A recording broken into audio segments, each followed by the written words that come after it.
de diálogo con la licenciada Laura Alcázar y con nuestra querida reina de Xochimilco, Alina Duarte. Fíjate que ayer, Manuel, entrevisté y le agradezco mucho al abogado Enrique Carpizo, de los Carpizo, pero creo que en su familia no le han de hablar muy bien que digamos a Enrique Carpizo por sus opiniones. Los Carpizo, pues de una familia muy metida en la política por décadas. Ayer entrevistaba al abogado Carpizo y me llamó mucho la atención como parte del análisis esta que es una opinión de él desde el 15 de septiembre, pero creo que refleja mucho de lo que ocurrió o de los planteamientos que deben de quedarnos del proceso electoral de ayer domingo. Si me permites, lo leo y lo comentamos, ¿no?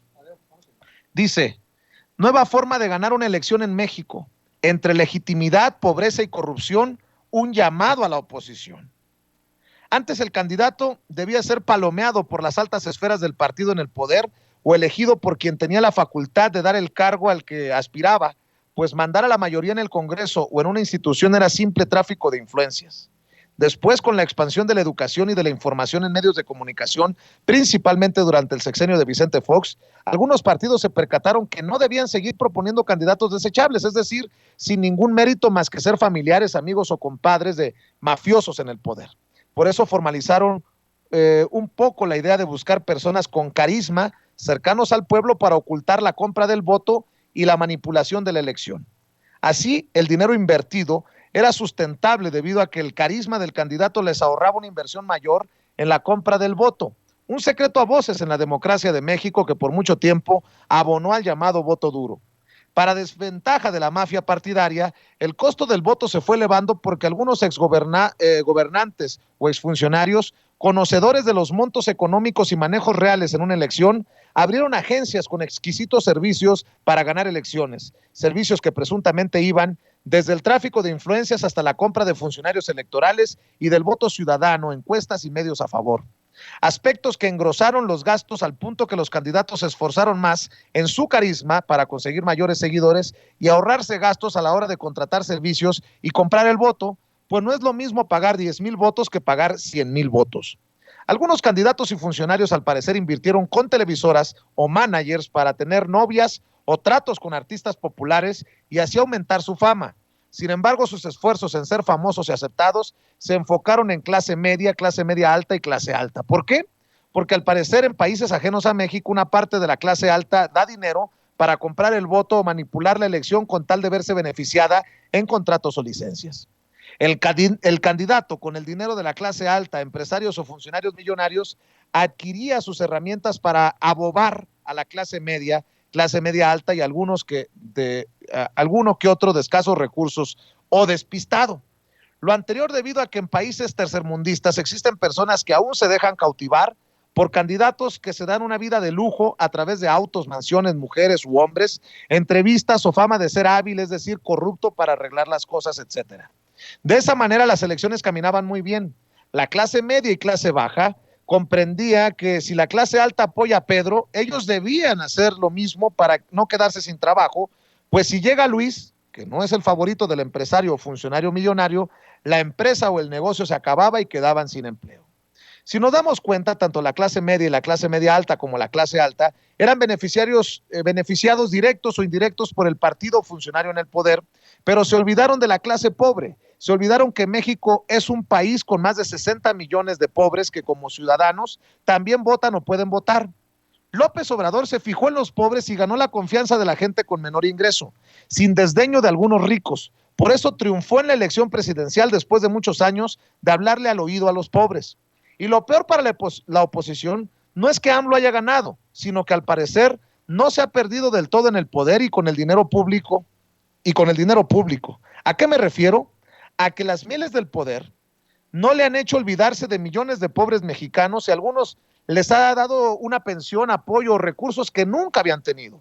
Los políticos de ayer jamás pensaron que alguien se fuera a resistir al dinero y al poder para ocuparse de los olvidados en México, ni siquiera que alguien intentara pagar la deuda externa con tanta franqueza. Por eso, esa gente invisible que arruina los paisajes de Santa Fe, Ciudad de México o inunda el centro histórico de la capital del país, sigue al pie del cañón con AMLO.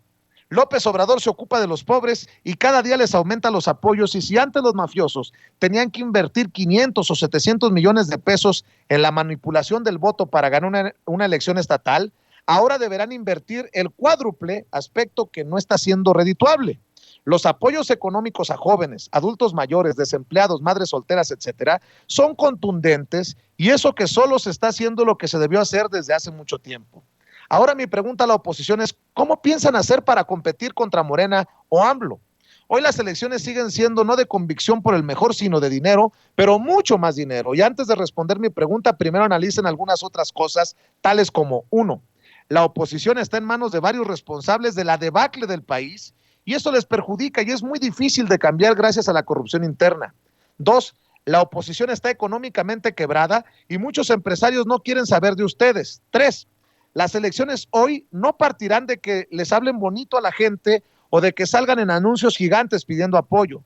Las elecciones de hoy se basan en votar por quien apoya con dinero a la gente, debido a que México es un país de carencias, pues así lo dejaron desde hace varias décadas. Y cuatro, será de risa que se acerquen a pedir el voto a gente pobre de la cual ustedes se olvidaron por años. Quienes quizá digan, claro, votaré por ustedes para perder lo que llevo ganado. ¿Esa es la estrategia, o siguen apostando al voto duro que ya no alcanza ni para el arranque? Para el lamento de algunos, Morena y López Obrador lleva 2 años de apoyo a la gente pobre, y eso encarece la inversión humana y económica en la elección. Por tal razón, muchas organizaciones delictivas, al parecer, ya no les conviene apoyar a los corruptos de siempre. En este punto me refiero a otros países, debido a que en México no pasa eso, es decir, el narco no tiene que ver con políticos o elecciones. Quizá tengan la respuesta a mi pregunta y tal vez de nuevo sea errónea, pues no se puede generar un cambio si algunos responsables de la crisis siguen al frente de la oposición. A mí me queda clara la ruta para hacer una oposición de verdad, me queda claro el camino, sin embargo a ustedes parece costarles mucho comprender lo evidente. Con el próximo ensayo de gobierno federal sobre revocación de mandato presidencial, tendré nuevos y mejores elementos para opinar igual o cambiar de opinión.